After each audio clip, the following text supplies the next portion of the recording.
کیا ہمیں دوسروں کی اصلاح کرنے کی کوشش کرنی چاہیے؟ یعنی کہ اگر ہم اس کو اور آپٹیمائز کریں، مزید آپٹیمائز کریں، تو سوال یہ بنتا ہے کہ کیا ہمیں اپنے دین کی تبلیغ کرنی چاہیے یا نہیں، اور کیسے یہ فیصلہ ہوگا کہ ہم تبلیغ کرنے کے قابل ہو گئے ہیں یا نہیں ہوئے؟ دیکھیے، سب سے پہلے میں آپ سے ایک بات عرض کر دوں کہ دو طریقے سے انسان بولتا ہے یا سکھاتا ہے۔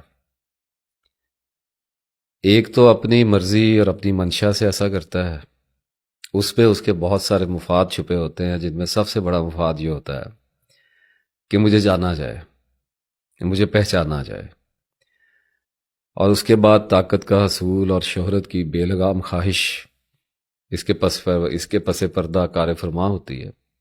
اور دوسرا طریقہ اس کا یہ ہے کہ اللہ بلواتا ہے، اللہ انسان کو ایک ذمہ داری دیتا ہے، جاب دیتا ہے۔ اللہ نے جب کسی سے اپنا کام لینا ہوتا ہے تو وہ اگر جنگلوں میں بھی جا کے بیٹھ جائے نا چھپ کے، تو اللہ اسے گردن سے پکڑ کے اسے اپنا کام لے لیتا ہے۔ جب اللہ فیصلہ کر لیتا ہے نا، تو پھر بندے کی نہیں سنتا، اسے پتہ ہوتا ہے اس نے کس بندے سے کیا کام لینا ہے۔ اور پھر ایک بات یہ بھی ہے کہ بندے پیدا ہی جن کاموں کے لیے کیے ہوتے ہیں ان سے وہی کام لیتا ہے، وہ کام ان پر ایک طرح سے آسان ہو گیا ہوتا ہے، یعنی کہ کام کی مشقت، اس کا تردد، اس کا بوجھل پن اور اس کی رکاوٹیں تو ان کے سامنے آتی ہیں، اور ان کو وہی اذیت جھیلنی پڑتی ہے جو کسی بھی دوسرے آدمی کو جھیلنی پڑے، بلکہ اسے کہیں زیادہ۔ لیکن پھر بھی نفسیاتی اور روحانی طور پہ وہ کام ان کے لیے آسان ہوتا ہے۔ تو اس معاملے میں اپنی مثال لے کے آؤں گا، کیونکہ یہاں پر مثال میری ہی لگنی ہے۔ 25-30 سال روحانیت میں گزارے، کچھ شدتوں میں گزارے، کچھ نارملائزیشن میں گزارے، کچھ پاگل پن میں گزارے، اور اس کے بعد آخری 10 سال شدید غم و اندوہ میں گزارے، پھر درمیان میں کچھ 5 سال ایسے گزارے کہ جن میں مکمل ترین اطمینان، سکون اور خاموشی تھی، اور علم تھا کہ ایک دریا تھا اور بہتا تھا، اور میں اس سے لیتا تھا جو میرا جی چاہتا تھا۔ اب ایک وقت آتا ہے کہ انسان کے ذہن میں یہ مالی خولیہ پیدا ہونا شروع ہوتا ہے۔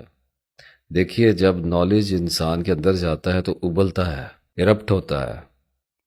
علم کو ایک حد تک ہی سنبھال سکتے ہیں اپنے اندر، اس کے بعد اگر اس کو باہر نہیں نکالا جائے گا تو وہ پھٹ جائے گا، تباہ کر دے گا۔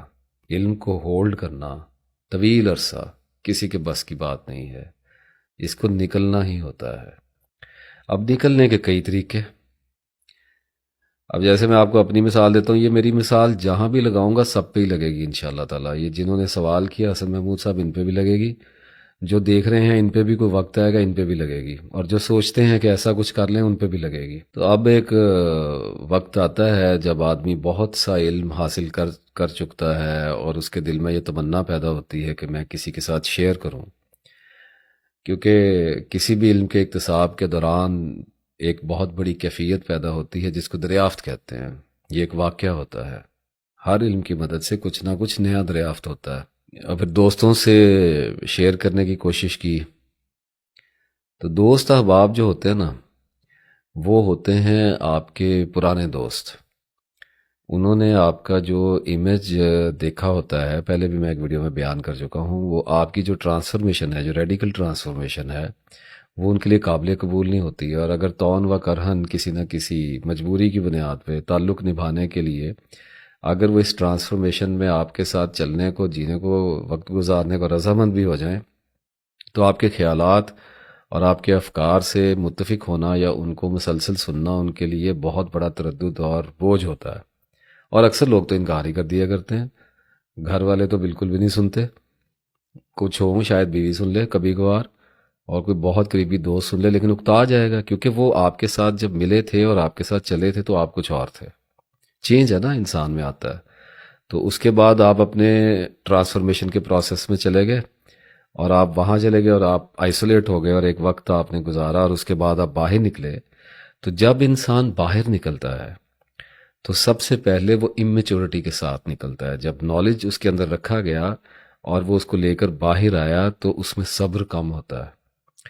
تو لاجیکل پروسیس یہ ہے کہ وہ بے عزت کیا جائے گا، ذلیل کیا جائے گا. I'm not talking about only my personal experience, I am talking about a fact again, کہ وہ ذلیل کیا جائے گا، دھتکار دیا جائے گا، پیچھے کر دیا جائے گا. اس کی فلاسفی کو کوئی بھی ماننے سے انکار کر دے گا، کوئی بھی نہیں مانے گا اس کو. تو ایک وقت ہے جتنی دیر تک یہ ذلت کا بوجھ اٹھا سکے گا بار بار لوگوں کے پاس جائے گا. کیونکہ دیکھیے ہماری پرابلم یہ ہے کہ ہم جس طرح کی ذہنی صورتحال میں ہوتے ہیں، جو بھی معلومات ہمارے ذہن میں جا رہی ہوتی ہیں ہم انہی پر بات کرنا چاہتے ہیں اور انہی پر بولتے ہیں. یہ ہماری مجبوری ہے. تو جب وہ بار بار بولے گا تو اس کو ریاکشنز آئیں گے، اس کو ہٹ آئے گا، اختلاف کیا جائے گا، طنز کیا جائے گا، تحقیر کی جائے گی، ملنے سے لوگ انکار کر دیں گے، اوائڈ کرنا شروع کر دیں گے. تو ایک ایسی سچویشن میں داخل کر دیا جائے گا جس میں دوبارہ سے اکیلا ہو جائے گا. اب اکیلا ہوگا تو پیچتاب کھائے گا، غور کرے گا کہ اب کیا کرنا ہے. تو دو باتیں بنیں گی، یا تو آگے بڑھے گا. اس وقت جس وقت کی میں بات کر رہا ہوں اس وقت تو یہ پاگل پن دکھائی دیتا ہوگا، ایسا لگتا ہوگا کہ خود شاید میں بھی ٹھیک نہیں ہوں، مجھے بھی کوئی نظر ثانی اپنے اوپر کرنی چاہیے، کہیں میں زیادہ ہی گہرائی میں تو نہیں چلا گیا. تو یا تو فیصلہ کرے گا کہ اگر زیادہ گہرائی میں چلا گیا ہوں تو آگے جاؤں گا، بے شک کوئی میرے ساتھ چلتا ہے یا میرے ساتھ نہیں چلتا، میری بات کو سمجھتا ہے میری بات کو نہیں سمجھتا، I will dive deeper and deeper and deeper. اور یا پھر بھگوڑا ہو جائے گا. بہت سارے لوگ ہو جاتے ہیں بھگوڑے، اتنی دیر میں وقت گزرتا ہے، چارم بھی ختم ہو جاتا ہے اور وہ ہرا ہرا سوجنا بھی بند ہو جاتا ہے. پھر لوگوں کے پاس پیسے ختم ہو جاتے ہیں یا گھر میں ریزسٹنس پیدا ہو جاتی ہے، ریلیشن شپس بریک ہونے لگتے ہیں، اور کچھ لوگوں کی طبیعت بھی خراب ہوتی ہے، صحت خراب ہونے لگ جاتی ہے، ذہنی صحت انحطاط کا شکار ہوتی ہے. تو لوگ واپس پلٹتے ہیں نارمل لائف کی طرف، اور اس کے نتیجے میں ایک ultimate failure till death in کا استقبال کرتا ہے.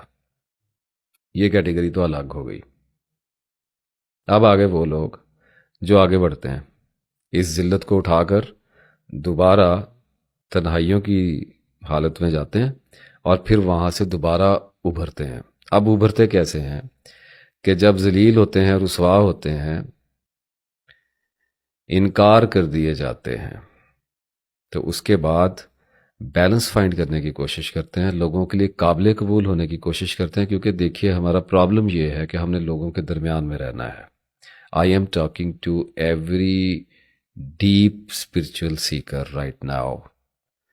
رہنا تو لوگوں کے درمیان میں ہے. آپ اپنے ذہن کو، اپنے مائنڈ کو، اس کی پروجیکشن کو جب واسٹ کرتے ہیں، اس کو کھولتے ہیں، تو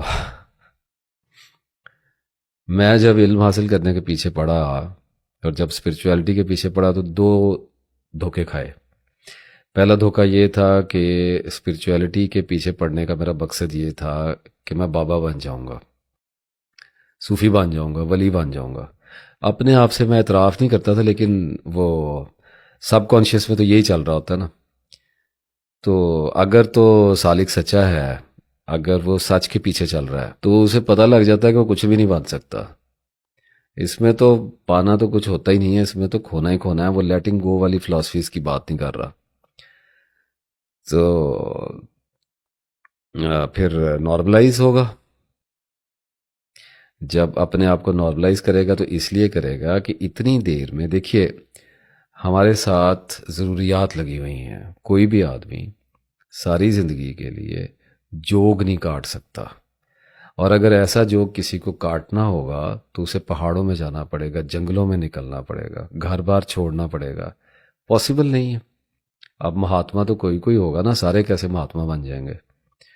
تو ہم عام لوگ ہیں، گلی محلوں میں رہنے والے لوگ ہیں. ہم جب ہمارے جیسے لوگ جب ان اسپرچول کرائسس میں سے گزرتے ہیں تو پیسے ختم ہو جاتے ہیں. سب کے ساتھ ہوتا ہے.